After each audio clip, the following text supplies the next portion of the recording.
Hello everybody, I just wanted to follow up with the muscle spotlight article I did on the subscapularis muscle and just hop on here and tell you more about it and show you how to stretch it because it's kind of a tricky muscle to stretch. So the subscapularis sits right in between your scapula and your ribs. So it sits on the front side of the scapula there, that's its origin, and then it comes in and inserts at the front of your shoulder here. So that means that it does some adduction, some internal rotation, and extension of the shoulder. And it's one of the 4 rotator cuff muscles, so it kind of partners with those other ones to create shoulder motions.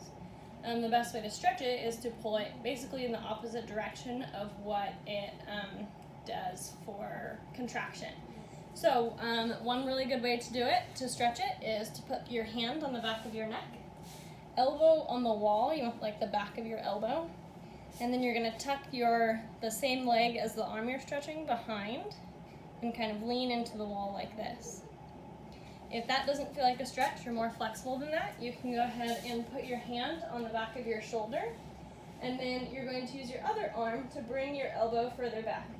You're going to make sure your head stays in a neutral position and it doesn't crank really far forward.